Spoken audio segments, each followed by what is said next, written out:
Buenas tardes. Ya este día comenzaremos con la clase número 7, que esta semana ya cerramos ya la unidad número 3. Ya a partir de la unidad número 4, ya esa ya va a ser en materia todo sobre evaluaciones económicas.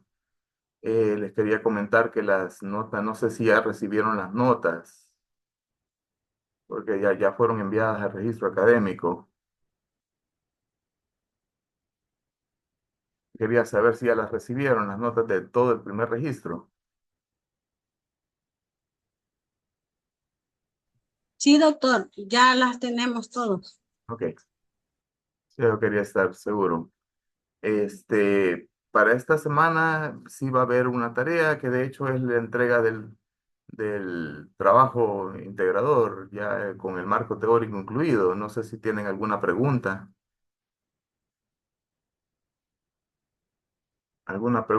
sobre el marco, sobre el trabajo integrador en sí, o si todo está claro. Realmente todos los trabajos que he leído están bien enfocados, llevan buen camino. Yo les hice unas observaciones, solo es de corregirlas y enfocar el marco teórico prácticamente ya al trabajo con las observaciones ya corregidas. No sé si alguien tiene alguna duda o algún comentario para solventarlo antes de empezar la clase.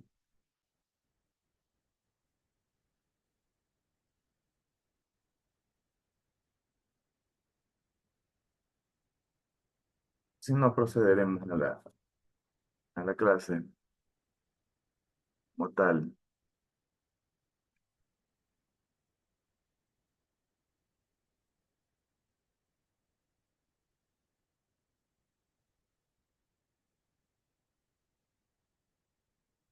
En la clase de hoy les quiero hablar sobre lo que es el financiamiento ya del sector salud.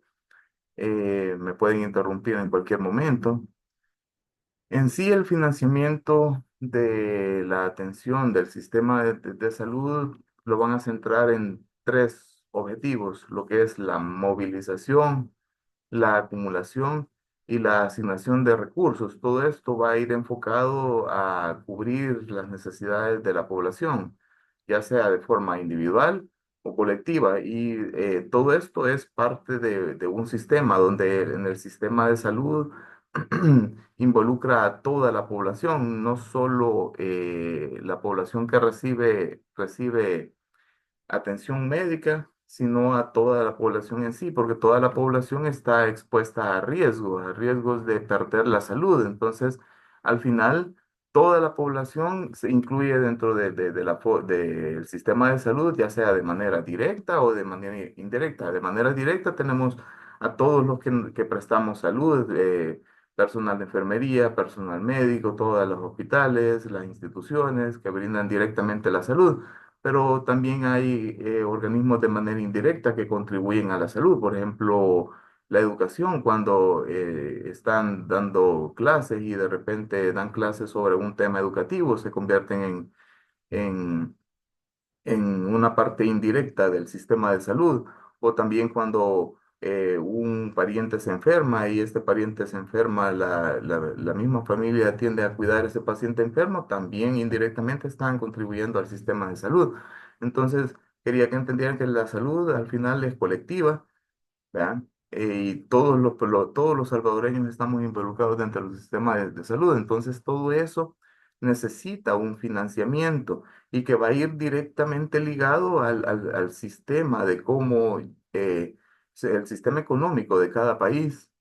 Entonces, por eso les puse acá que los sistemas de financiamiento deben de diseñarse especialmente a toda la población, a todos los servicios, centrándose en la eficacia, la eficiencia, en la equidad de los sistemas y que lo que se busca es que no exponga al usuario a que tenga dificultades de dinero, o sea, que independientemente tenga o no tenga dinero, siempre tenga una opción. O sea, ese es el fin del financiamiento del sector salud. dentro de El Salvador, porque de hecho El Salvador es uno de los países que eh, ve la salud como un bien público y que de garantía prácticamente del Estado, ¿verdad? Como lo hemos venido viendo en las clases anteriores. Entonces, la financiación realmente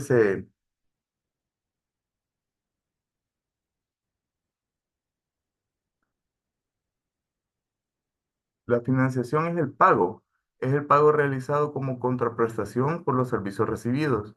En salud normalmente se entiende como la manera como voluntaria o obligatoria los ciudadanos contribuyen económicamente a cubrir los gastos en las prestaciones de salud.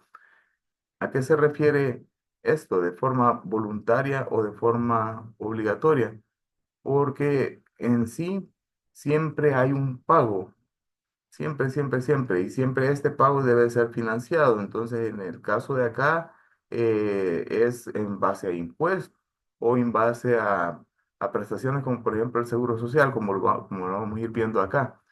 Los tres grandes modelos de financiación corresponden, y eso es lo que yo les hablaba, que siempre los modelos de financiación van a depender de los modelos de los sistemas sanitarios de cada país estos modelos de sistema sanitario son parte de la política estatal de cada gobierno, ¿verdad?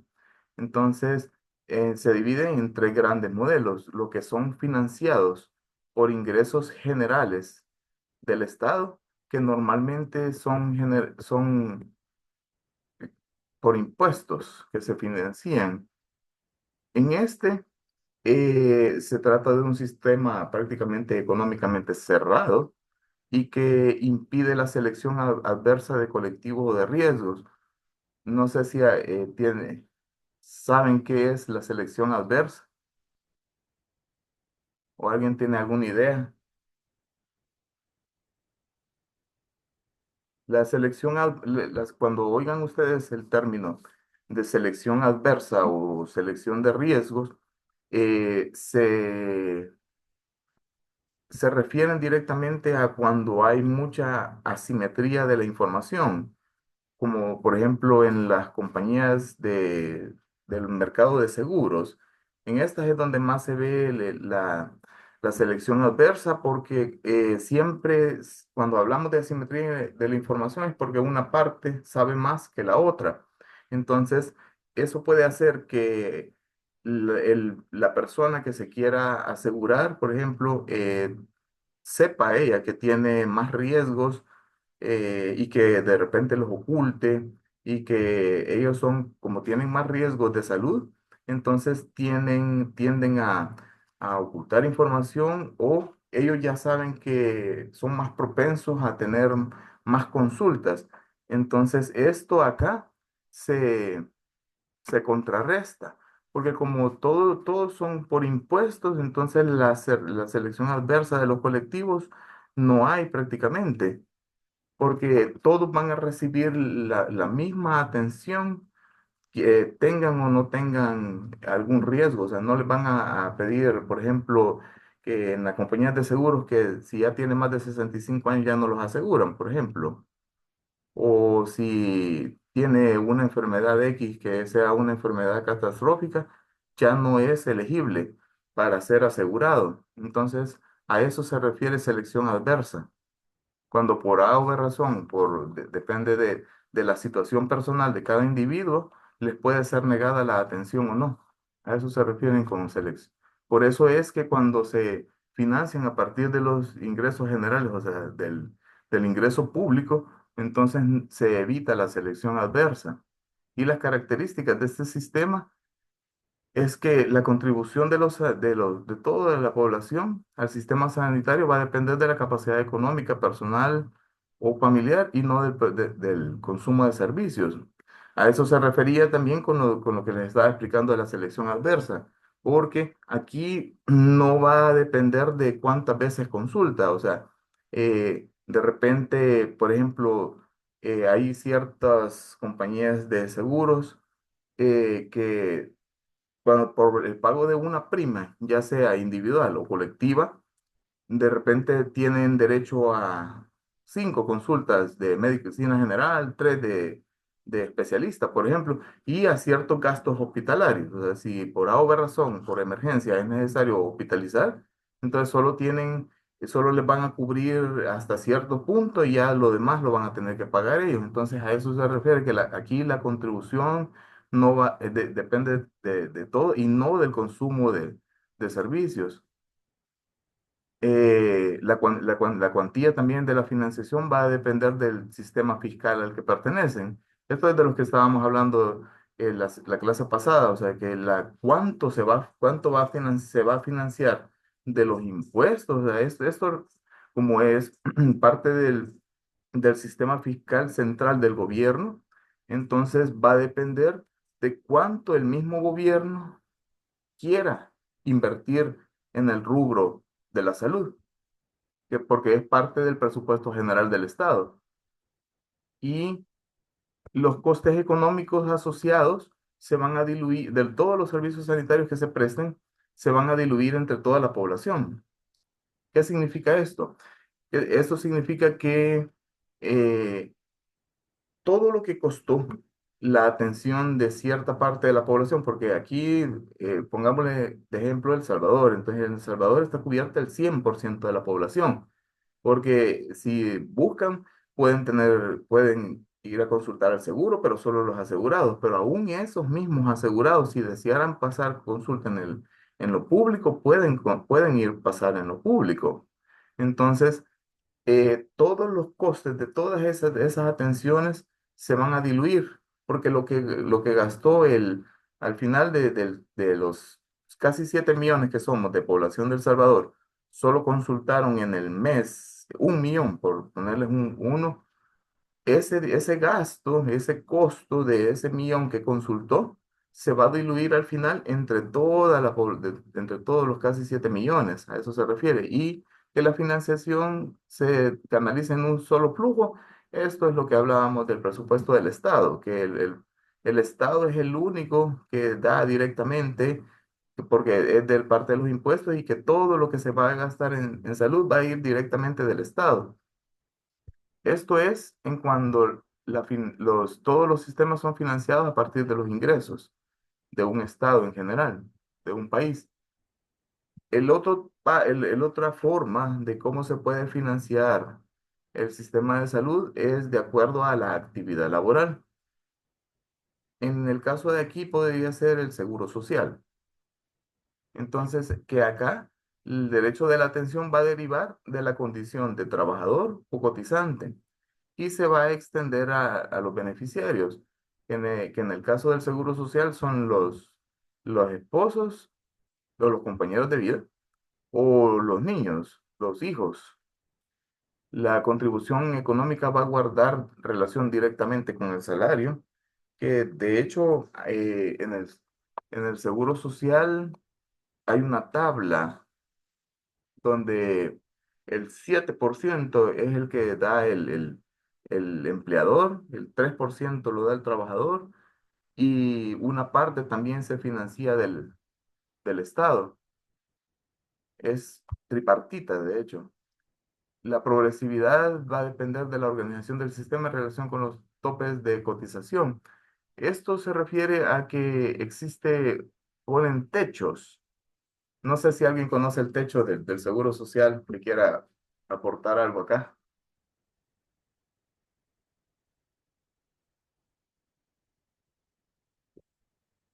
Pues aquí se refiere a que esto lo analizan y la última vez que se modificó, el techo de cotizaciones lo han puesto en $1,000. Entonces, eso significa que este, vamos a ver un comentario. Exacto. Sí, sí, sí, exacto. Sí, es $1,000. Entonces, $1,000 significa que le van a descontar ese 7% al que se refieren, va a ser descontado del salario de acuerdo a lo que gana el trabajador. Entonces, pero llegando a un techo de $1,000. Entonces, ¿qué es lo que sucede con una persona que gana más de $1,000? 1,200, 1,500, 2,000. Todas esas personas que se pasan del techo siempre les van a descontar siempre en base a los $1,000. Entonces, la progresividad de la financiación va a depender de cuánto haya sido los tramos, o sea, los tramos de la cotización y los topes que se han establecido. Y al final, del financiamiento del seguro social, la dilución de los riesgos ya no se va a producir a nivel de toda la población, porque ¿quiénes pueden consultar en el Seguro Social? En el Seguro Social solo van a poder consultar el propio cotizante y los beneficiarios, nada más. Entonces, de todos los cotizantes y todos los beneficiarios, la parte de la población o blanco haya consultado, todos los costes se van a diluir entre todos los cotizantes. O sea, si como quien se le puede decir que el que todos van a cotizar y al final todos los costos se van a diluir entre toda la población, pero solo los cotizantes, porque aunque no hayan consultado, esto es obligatorio. Entonces, es obligación para todos los trabajadores cotizar al Seguro Social, independientemente si usan o no el sistema. Pero los que no usan el sistema, entonces van a pagar por los que sí lo usaron. Entonces, cuando ustedes en economía oigan hablar de dilución, porque esta es una palabra que se ocupa bastante en economía, la dilución de riesgos, cuando oigan hablar de dilución de riesgos, se están refiriendo a la población objetivo, que en este caso en el Seguro Social sería la población objetivo, son los cotizantes y los beneficiarios. Esa es la población objetivo. Entonces, cuando oigan hablar de dilución de riesgos, es como decir qué parte de los costos o de los gastos de la población que realmente hizo uso se diluyó entre toda la población. Eso es dilución de riesgos. Y el último parte del sistema es cuando los sistemas son financiados a partir de contribuciones privadas. Este es el mercado privado de la salud, que aquí realmente solo van a entrar dos tipos.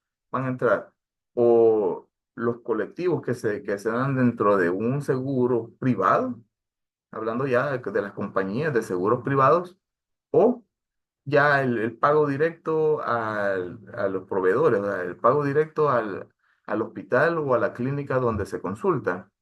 ¿Y cuáles son las características de este sistema?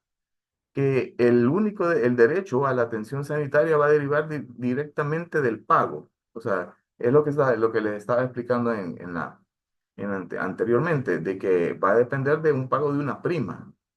Y si la prima va a depender también de si el seguro es colectivo o si el seguro es individual. Si ustedes han comprado un seguro médico, por eso es que si de repente ustedes no sé tienen algún seguro y de repente ustedes les dicen que cada año dentro del seguro, aunque usted no haya hecho uso de ninguna de las cláusulas del seguro y no haya ocupado el seguro, cada año se evalúa y al año siguiente se le va a determinar cuánto va a pagar de prima, si la prima se le va a mantener, si la prima se le van a dejar, siempre pasa una evaluación. Entonces, eso es cuando los seguros son colectivos. Entonces, eso es un análisis que hacen las compañías por dilución de riesgos.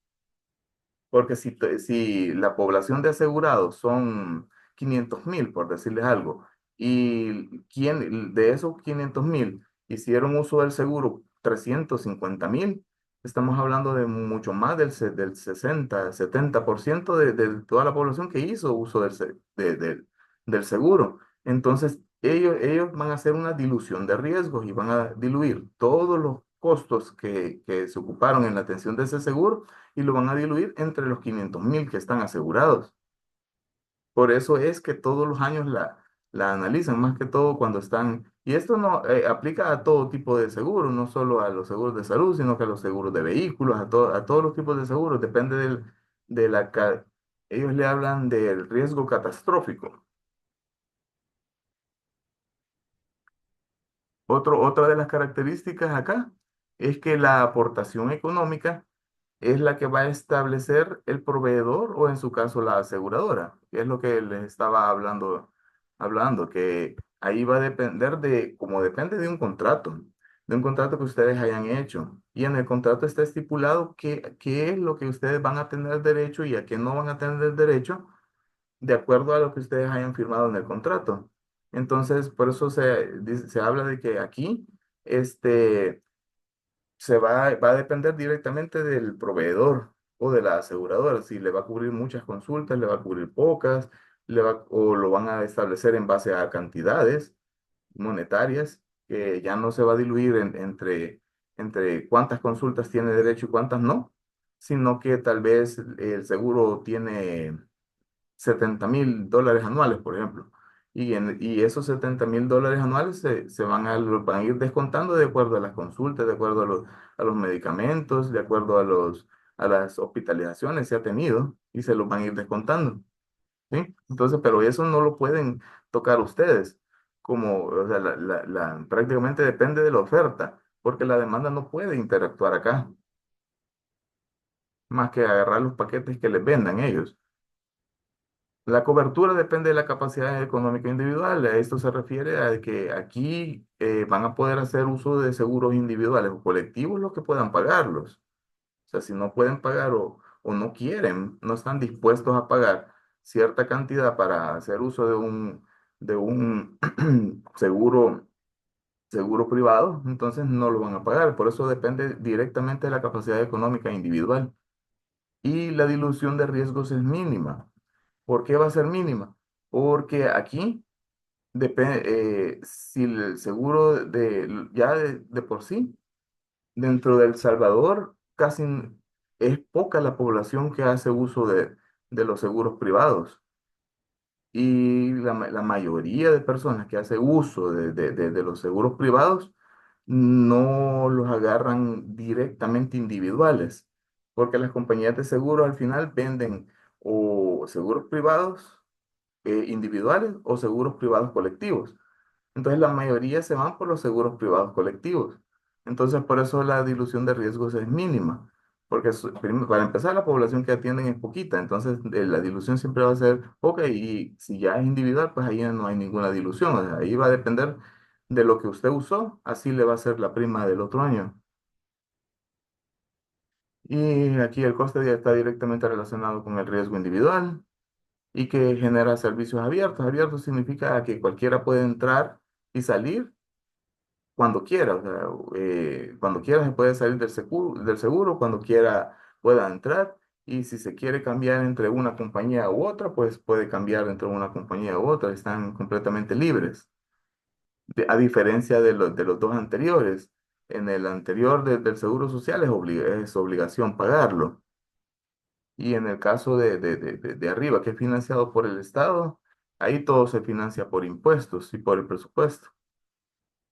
Pero al final, siempre es una mezcla. Ningún país en el mundo ocupa directamente uno solo, sino que siempre, siempre, siempre van como interconectados, todos van a trabajar unos más que otros, entonces aquí prácticamente solo podemos hablar sobre cuál es el que predomina. ¿Cuál es el que predomina en el sistema sanitario nacional o de cualquier país? Pero no podemos hablar de que solo uno va a funcionar, porque siempre funcionan los tres. Siempre es una mezcla de los tres. Por ejemplo, acá, como ya lo vamos a ver más adelante, aquí predomina el sistema público prácticamente. Yo les puse aquí a manera de comparación. Esta es una tabla que yo encontré de un estudio que habían hecho pero es europea. Entonces, aquí hablan sobre las principales características, que es la cobertura, la financiación, la garantía del Estado, que la garantía del Estado es cómo consideran la salud el propio gobierno de los países.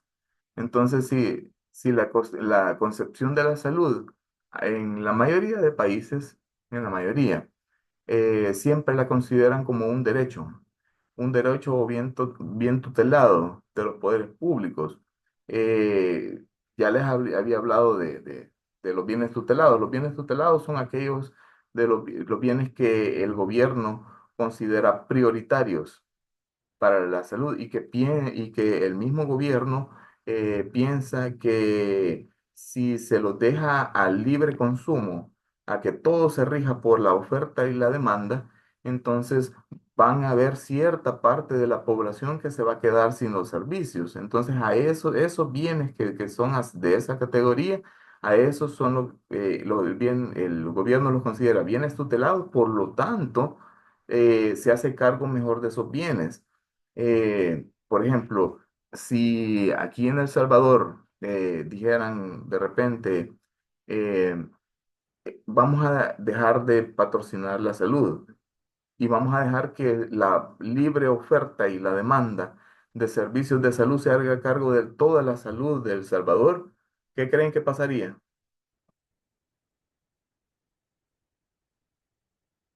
¿Alguien que quiera dar su opinión?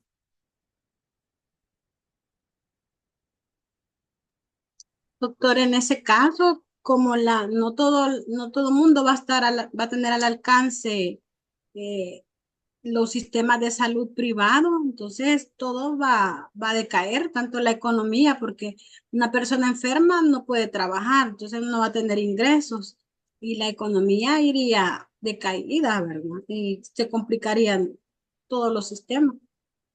Exacto. Pero a lo que quería llegar es que entendieran que, que es un bien tutelado. Ese era mi objetivo aquí con esta pregunta. Si se deja al libre mercado a que la misma oferta y la demanda se haga cargo de toda la salud de toda la población, lo primero que va a pasar es que solo van a consultar los que puedan pagar. Así de sencillo. Entonces, y nos vamos si tenemos nosotros una economía ya global, hablando de economía global, que El Salvador es un país totalmente autosostenible, que no tiene deuda pública, que todas las personas están bien, que la tasa de desempleo es prácticamente casi cercanita al cero, los niveles de pobreza de El Salvador están casi a cero. Entonces, ahí y ni aún ahí se podría hablar que la salud la vamos a considerar directamente como un bien de consumo y que lo vamos a dejar que la libre oferta y la demanda se hagan cargo de toda la salud, porque se va a quedar mucha parte, y El Salvador no es esa utopía, entonces se quedaría mucha parte de la población, bastante personas que no van a poder consultar y no van a tener acceso a los servicios de salud. Entonces, por eso la mayoría de países es que consideran la salud como un bien público, entonces lo consideran como un bien público, un bien tutelado, se hacen cargo de la salud de la mayoría. De hecho, son pocos los países que dejan aquí, y de hecho aquí está en en el estudio. Estados Unidos es uno de los pocos que consideran más la salud como un bien de consumo. Entonces, prácticamente el Estado solo se hace cargo de una pequeña parte de la salud, porque todo lo demás lo hace en base a seguros privados. Y creo que en Estados Unidos solo existe el Medicaid y el Medicare, que son los que se encargan prácticamente de la salud de una parte de la población, pero ínfima, o sea, es una parte mínima de la población. No sé si hay alguna pregunta o algún comentario que quisieran hacer sobre esto de acá.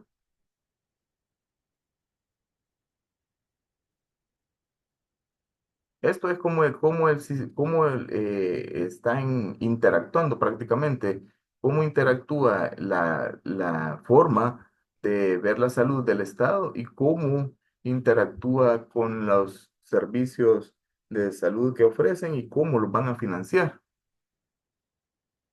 Al final, la mayoría, aún Estados Unidos, siempre tiene una combinación de de los sistemas, aunque siempre lo consideran como un bien de consumo y predomina. Por eso es que se habla más que todo de bienes, de sistemas predominantes y no como un sistema único.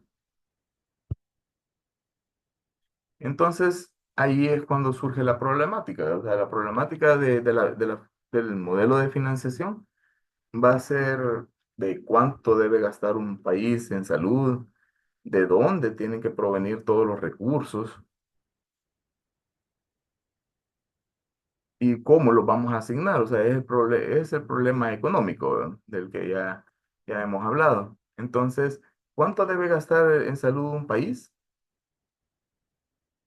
¿Alguien tiene algún comentario, alguna idea?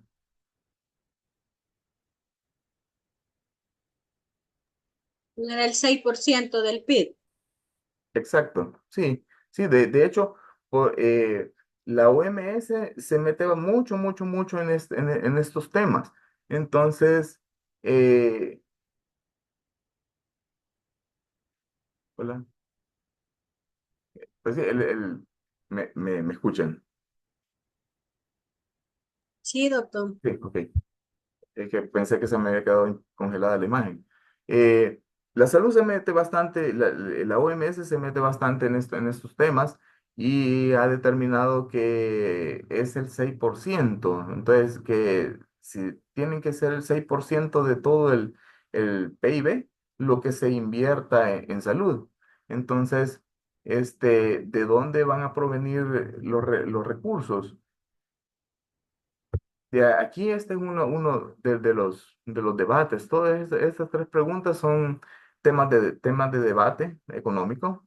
¿Y de dónde van a provenir los recursos? Aquí va a depender de qué modelo de financiamiento sea predominante en el país. En el caso de El Salvador, van a provenir directamente de los impuestos, de préstamos internacionales que se haga el mismo Estado, de la otra parte de la población que la va a atender el Seguro Social, de la otra parte de población que la va a atender el Instituto de Bienestar Magisterial, de las partes de que se va a encargar de manera privada. Entonces, de ahí, de todos esos lados van a venir los recursos. Y lo que hay tendencia ahora es que ya al principio, cuando surgieron el Instituto Mexicano del Seguro Social, el Seguro del Salvador y todo, porque se estaba teniendo como una tendencia a que todos formaran instituciones que basaran la atención de los... Y de hecho, una de las que agarró bastante esta forma fue Costa Rica, que creó la Caja Costarricense del Seguro Social, donde prácticamente la Caja Costarricense del Seguro Social se hace cargo de toda la salud de la población. Eso van a depender de las políticas de cada país, porque también puede, por ejemplo, esto de saber de dónde van a provenir los recursos o cómo los van a asignar, puede depender de una política. Todo esto es cuestión, va muy, muy, muy ligado con la política, porque si la misma, el mismo gobierno quiere, de repente se puede volver no proveedor de servicios de salud y pasar solo a ser un ente rector. Si solo es un ente rector, entonces puede él desligarse de la atención y de la provisión de los servicios de salud y puede como decir, como apoyar al seguro para que el seguro creciera y que el mismo seguro se hiciera cargo de toda la población, de todo de de todo lo que hace el MinSal, por ejemplo, que fue el caso que sucedió con la Caja Costarricense del Seguro Social. Pero eso va a depender también de la política pública que estén ocupando en ese momento el gobierno, ¿no? Y a eso se refiere aquí, de cómo asignar los recursos. O sea, la problemática de la asignación de recursos, o sea, todo esto es un tema complejo, amplio, va a ser particular de cada país. Y, y en sí, lo que tratan de contestar es qué instrumentos o qué modelos van a emplear para la compra de los servicios o la manera de cómo lo van a distribuir en la población. Aquí en el país ya les empecé a hablar un poco de esto. Aquí El Salvador se divide entre lo público y lo privado. Entre lo público, aquí están las principales instituciones del Sistema Nacional de Salud, que son el Bienestar Magisterial, MinSal, el Seguro Social, el IRRI, el Instituto Salvadoreño de Rehabilitación Integral, FOSALUD, el Comando de Sanidad Militar y las ONGs, ya sean lucrativas o no lucrativas. Y ahora, de todas ellas, ¿cuál creerían que es la que más atiende a la población? Hablando de toda la población en general de El Salvador,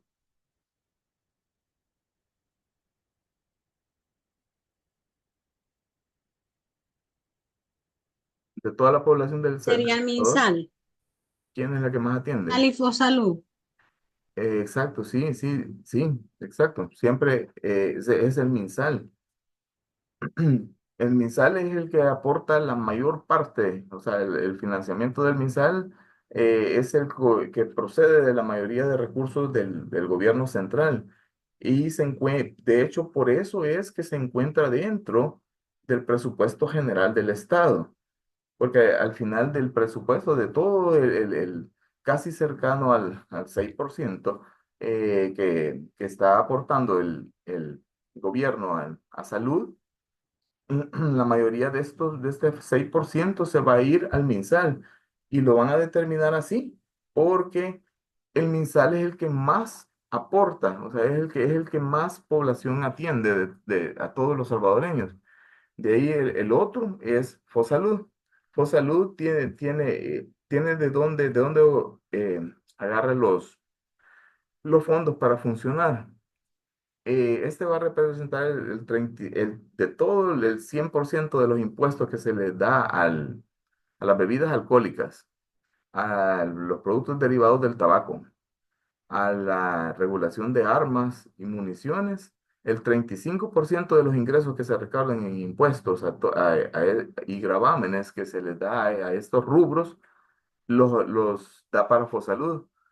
Y aquí, de hecho, debería de estar también las bebidas carbonatadas, las boquitas y el financiamiento del seguro.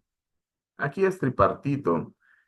Aquí hablamos sobre lo que le explicaba ahí, sobre la tablita de el 7% lo va a aportar el patrono, el 3% lo aporta el propio trabajador y una parte la da el presupuesto del Estado. Pero esa parte es bien mínima. Prácticamente el Seguro Social, por eso se considera autónomo. No es una institución directa del Estado porque los fondos, la mayoría de fondos que vienen hacia el Seguro Social vienen por aportaciones patronales y por aportaciones directas del trabajador. Sanidad militar, ese va a obtener los recursos del gobierno central y de la venta directa a la población general. Por ejemplo, el caso del hospital militar. En el hospital militar, ahí ya no, cuando lo abrieron al público, al principio el hospital militar era de consulta exclusiva de los militares. Después fue abierta al público. Entonces, hoy por hoy, cualquier persona puede consultar directamente al hospital militar y hacer uso del hospital militar, solo que pagando directamente todos los servicios que les provean ahí. Y tenemos al sector privado. En el sector privado está el lucrativo y el no lucrativo. El sector privado no lucrativo son ONGs que reciben sus aportes de donaciones extranjeras, de iglesias, de instituciones privadas, y que ellos, como tienen un fin no lucrativo, este, ellos hacen sus propios programas para recuperación de costos, pero lo que buscan ellos es recuperar una parte de los costos, porque aunque no recuperen nada, igual ellos siempre van a seguir siendo financiados por los donantes extranjeros, porque no son una institución con fines de lucro. Diferentes son las ONGs que sí ya son parte del sector privado y que sí el financiamiento va a depender directamente de la venta de servicios de salud. Y todo esto ¿para qué nos va a servir? ¿Para qué nos va a servir conocer lo que es el gasto y el financiamiento de los sistemas de salud? ¿Alguien que quiera opinar?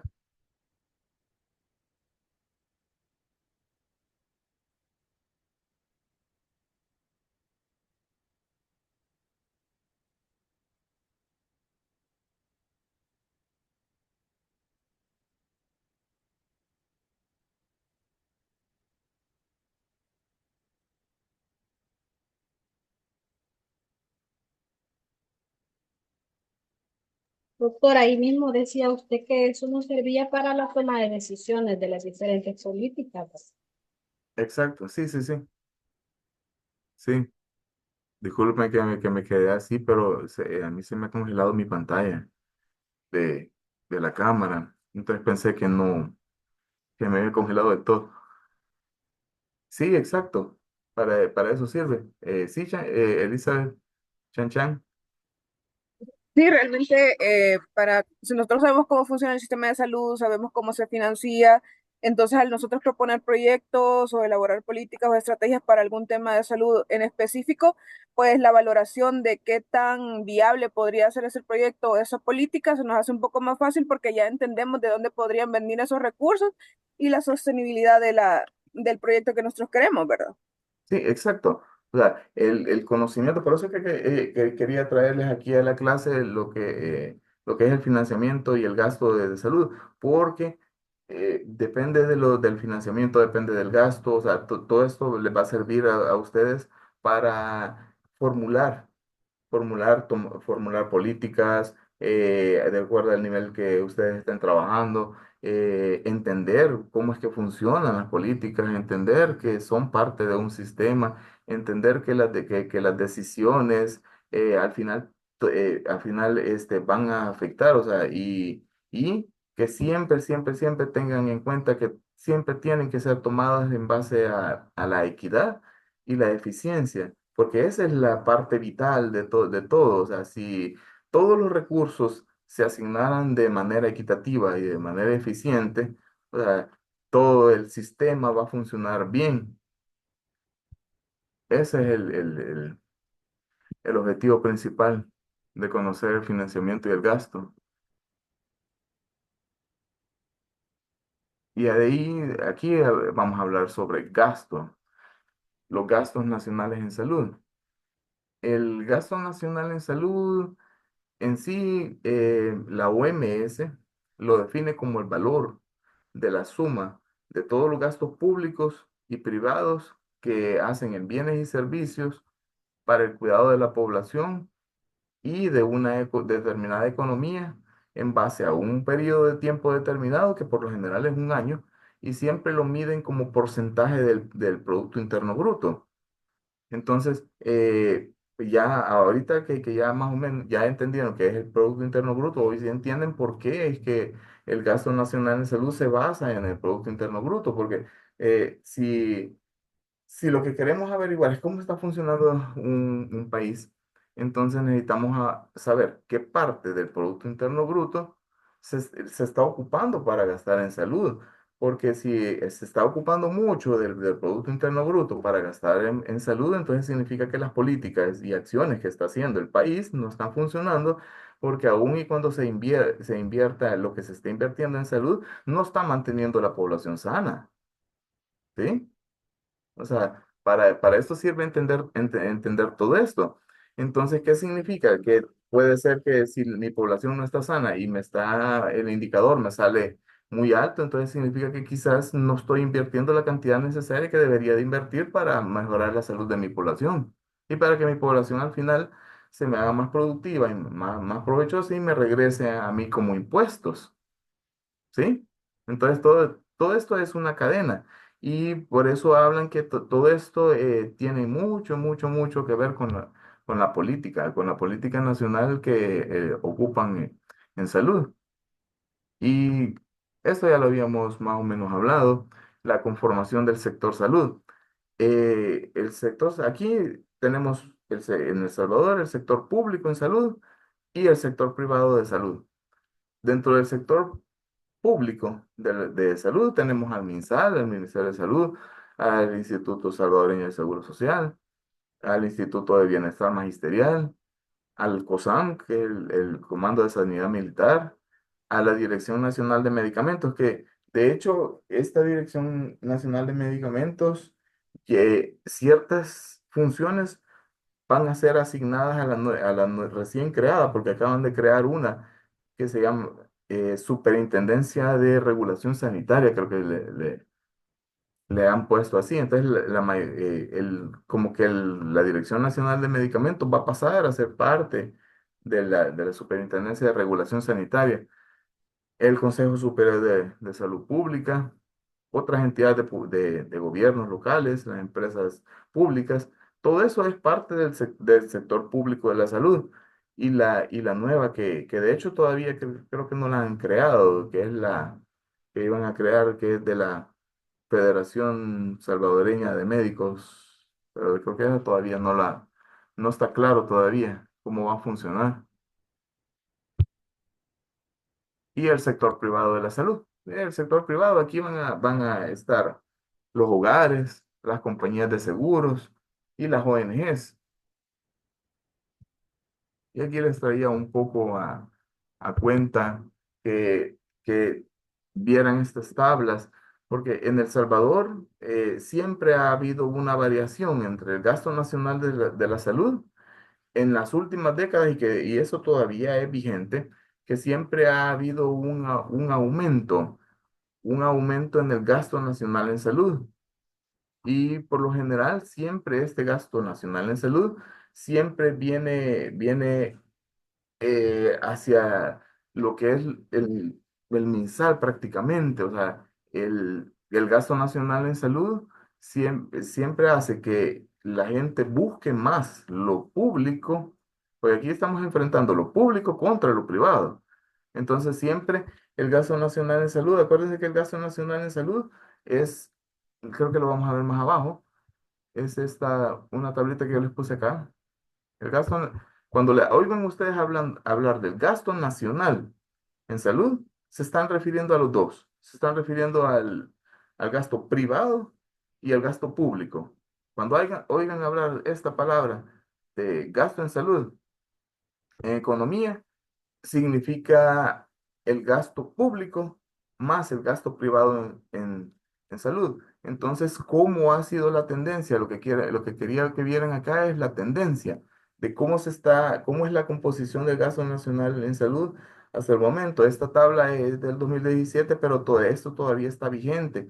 Siempre en azul está representado lo que es el gasto público en salud y en verde lo que es el gasto privado en salud. Entonces, siempre la tendencia ahorita actual, siempre es a ir aumentando. Siempre está aumentando el gasto público en salud, y de manera inversamente proporcional está disminuyendo el gasto privado. Eso significa que la economía en sí de la población no está del todo bien, y que las personas siempre van a ir buscando lo público antes que lo privado. Prácticamente hay un estudio, de hecho, que la población busca siempre a lo público. Cuando algo pasa que ya en lo público ya no les da la satisfacción que necesitaban, porque los estudios están muy tardados, porque las citas están muy tardadas, porque no les dieron lo que iban buscando, entonces hasta ese momento es que buscan lo privado. Entonces, eso lo que indica es que la población de salud siempre va a buscar lo público antes que lo privado, y esa tendencia se ha mantenido. ¿Y qué significa en términos económicos? ¿Qué significa que la gente esté buscando más lo público que lo privado? ¿Alguien tiene alguna idea o sea, de en qué como Estado a mí, me interesa saber el gasto nacional en salud? ¿Por qué me interesa a mí como Estado? O sea, pónganse de parte del Estado y que ustedes son parte del Estado y que ustedes son los que van a tomar las decisiones. Entonces, ¿por qué les interesa saber el gasto nacional en salud?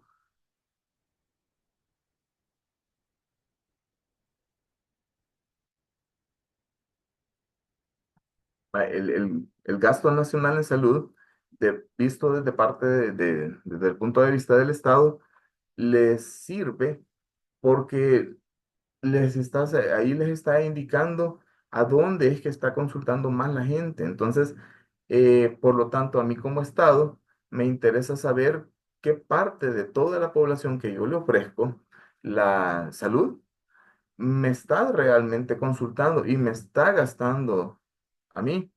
Entonces, me va a interesar saber esto porque de aquí voy a tomar decisiones yo de si me está gastando mucho en, en, en salud y el gasto es público, entonces necesito yo invertir más en ese gasto público, porque al final de cuentas toda la salud de la población me la están dejando a mí como Estado.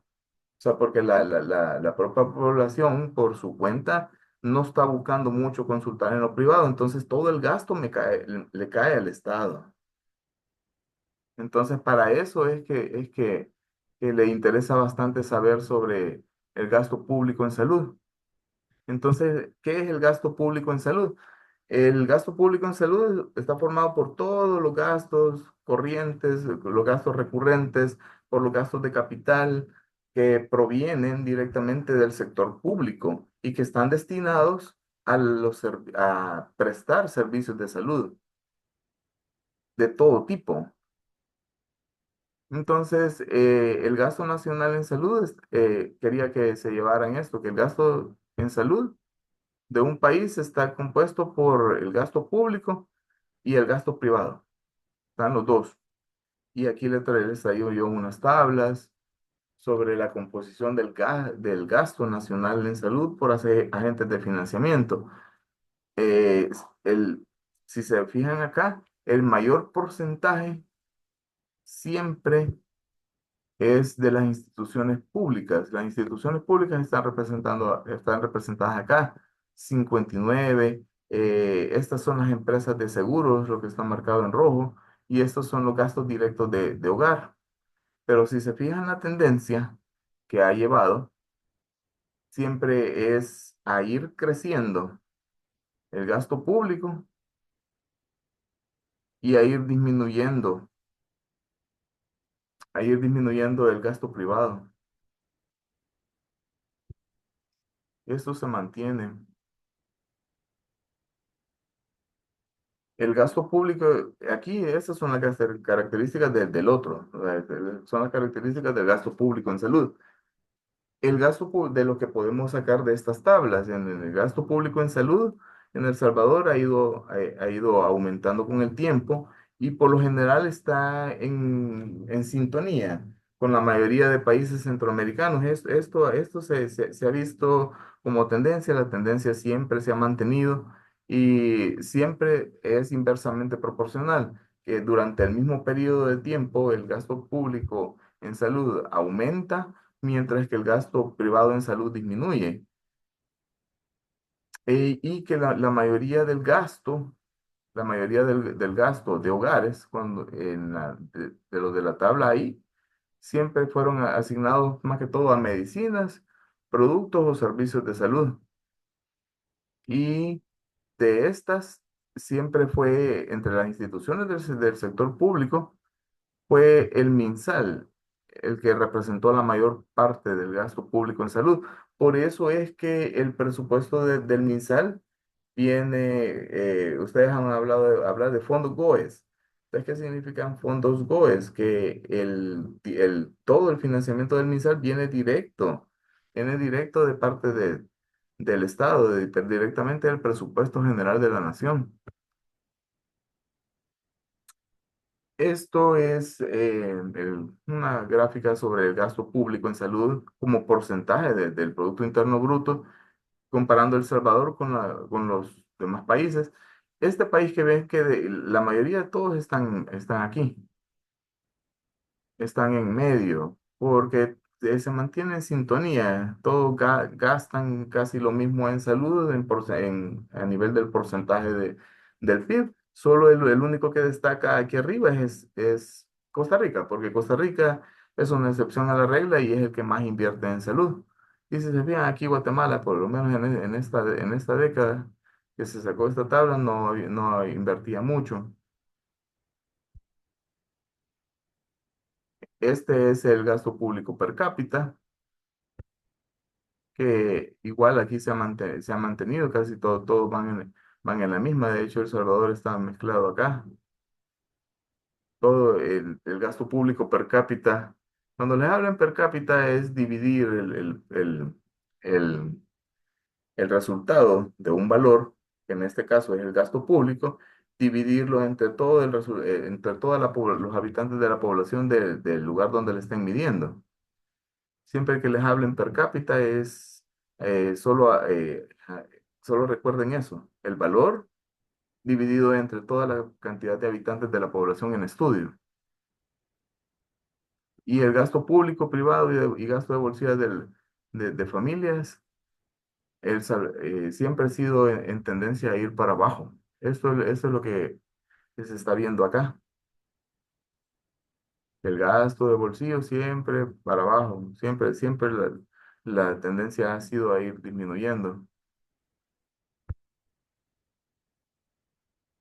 Esto es lo que estábamos hablando ahí. ¿En qué gastan más? Por lo general es en medicinas, en dentistas, lentes, pero esta es más que todo porque esta tabla se sacó de, de un modelo donde la atención odontológica no era cubierta. No sé si tienen hasta ahorita alguna pregunta.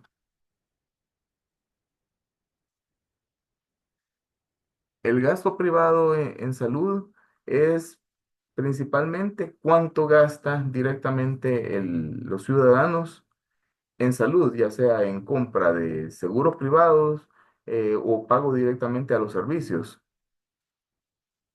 Y en El Salvador, aquí todos están regulados, todas las instituciones que dan servicios de salud están regulados por el sistema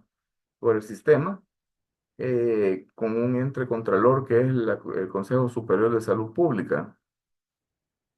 Y este es un resumen, es la composición del gasto nacional y el gasto privado. El gasto público en salud siempre, siempre con tendencia a la alta y el gasto privado con tendencia a la baja.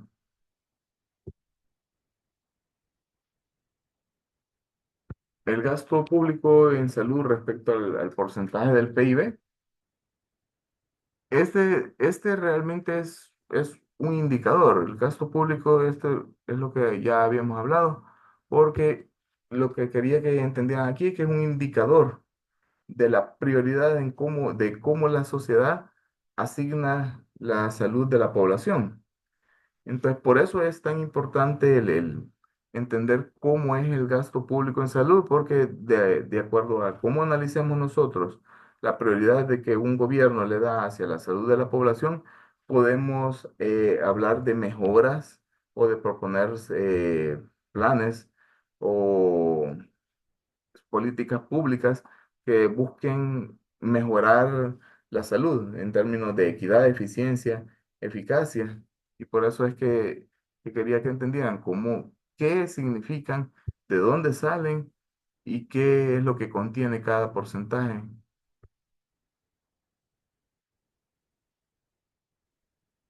Y el público per cápita en sí es lo que estábamos hablando sobre el gasto público en salud, solo que dividido entre el total de habitantes de la población. La clase de ahora era un poco corta, solo quería que entendieran qué es el gasto, cómo se financia y qué es lo que significa. No sé si tienen alguna duda o alguna pregunta hasta acá.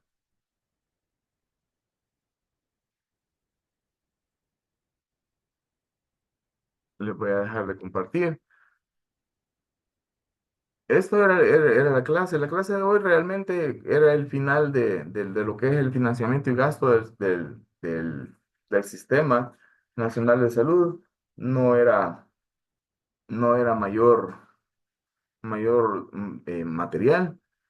Y quería que si surge alguna duda o algo sobre lo que es el proyecto integrador, porque ya este martes sí lo van a tener que presentar. Entonces, no sé si quieren ustedes que los asesore así directamente por grupo. Y eso les quería preguntar ahorita, o si todo está bien así.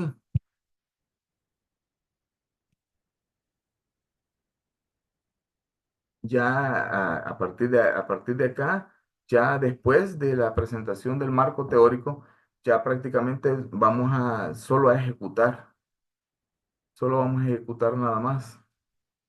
Sí, sí tiene la palabra Fátima, es monje.